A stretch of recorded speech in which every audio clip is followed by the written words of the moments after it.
Amazon made this big announcement recently. Right here, we're going to take a look at it. It's here on Amazon Direct Video. It gives people a chance to upload their content to a platform hosted by Amazon, similar to what YouTube has going on. I'm going to walk you through this this whole process of what it takes to get a film or a series or a vlog or whatever it is that you want to put onto Amazon Video Direct, and go through it pretty quickly. So hold on to your hats. We're going to go real fast now. All right, taking a look here, you're going to first want to create an account. This account is going to actually be any type of Amazon account you've already had. If you don't have an account, you just sign up for one. It's absolutely free. Okay, I already have an account, so I'm just going to go ahead and log in. I'm a returning customer, so we're good to go. All right, there we go. Now, when you're here looking at this kind of site, this is actually after you've had to go through the whole registration process. Because you're going to become a creator, they're going to ask for specific information. First, you have to register as a creator. They're going to ask you for your payment information, so you're going to have pretty much a checkbook ready, where you're going to have your routing number and your bank account number. Then you're going to have to give all your tax information. So you're going to either be licensed as a corporation, an LLC, or a sole proprietor, or all the different types of tax brackets you could be in. But you're going to have to make sure you have all those numbers ready to give them right when they're asking for it. Otherwise, you won't be able to have this cool screen pop up right here. This is the dashboard. This shows very similar to YouTube, where it says how many minutes your films have been watched or your shows have been watched. This is where you're going to get all that information. We're going to scroll down just so you can take a look at that, and I'm going to get my beautiful face off of there. There we go. Scroll down here, you can see by date, breaking it down by site, which territory is watching it the most, how much you're getting in your payments, how much you're getting earned, all that good stuff. When you click over here to your videos, you have three different options. It could be a standalone, episodic, or subscription. So standalone would be your movies, shorts, and clips. Episodic would be TVs and web series, and subscription which would be your streaming partner program. We're not going to talk about this one at all. We're really want to talk about standalones.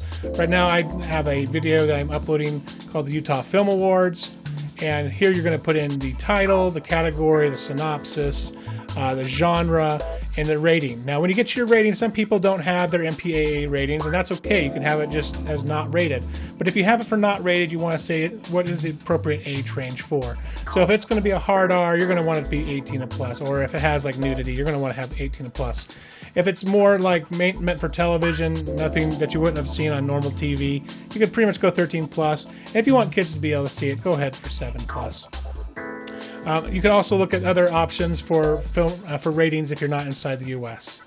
Also has options for English and for other language and original release date. Now it says that these are optional options. I never believe in optional. The more metadata you can give any type of platform, the more likely it is that you're going to get higher in their search algorithm. So give as much metadata as possible. So going down a little bit further, you're going to have your graphic assets. We have key art, background image. This key art is going to be what people are going to see when they're streaming through and they see your typical thumbnail, which you see typically on YouTube. This part of your key art is your poster. It has to be at least 1200 megapixels tall, otherwise they won't accept it. And then you just have your background image. When you're done with it, you click save, and it'll take you on to the next option, which is cast and crew. On cast and crew, you're going to say who's the studio that created it. Under crew, it only gives you two options: director and producer. Under cast, you put the name of the people who appear and whether their character is, and then you can adjust the order over on this side. I haven't seen a limit on the cast members, so you can pretty much put as many cast members as you like. Click save again, and you're going to be taken over to video assets. This is where you're going to upload your main file. They want it to be in the highest quality file that you can put up, and you're going to put in what language natively it's coming in. You're also going to put in your captions file. If you don't have a captions file, Amazon will not take your video, so you have to have your captions file. And then you have to upload a trailer as well. They say this is optional, but again, the metadata is important. Have a trailer available. It'll have you higher in the search rankings. Then you put in your availability, so if you have any rights that have already been sold off, you'll go ahead and limit those here. I don't have any rights that I've got sold off, so I have it as worldwide. And then you can say, how do you want customers, right here, how will customers watch this video? It can be included with Prime. It can be free like YouTube and have pre-roll ads. People can rent it and people can buy it. And then which pricing model do you want to do? If you want to use the preset, they're going to have all their numbers right down here, so you have an idea of how much Amazon's going to get you. For a rental, it's $2.99, or if the buy is $9.99, or you can do the value options. So you got your base and you got your value. Or you could do your own custom pricing. And when do you want this video to be available? On a specific date. So if you have episodic content that you're putting out, like if you have a series and you've got them all shot, but you don't want to release them all at the same time, that's where you could go ahead over here on a specific date, or you could even go into more advanced options. So that's pretty cool. Now, when you're all done with all this assets and stuff, you're going to push on publish. It won't let you push on publish unless you've got all the assets.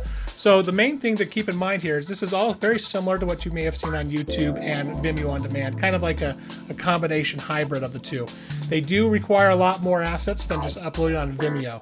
You have to have a lot more artwork. You have to have the closed captioning, whereas YouTube will actually close caption a lot of this stuff for you if it's under an hour. So you have a little bit of wiggle room here. But why is it important to be on Amazon right now? Well, it's kind of new for creators to be able to put their content on there, and because it's a new opportunity that you don't have to go through an aggregator for, it's not flooded with content already, so it makes it easier for people to stumble upon your videos and get you more money in the long run. But ultimately, what do you think? Do you think this is something that's of value? Do you think that Amazon Video Direct could be a competitor with YouTube? Do you think that you have more opportunity to earn money as a creator on Amazon Video Direct than you do on YouTube or even Vimeo on demand? Share your comments below. Other than that, guys, that was a lot of fun. Let's do it again real soon.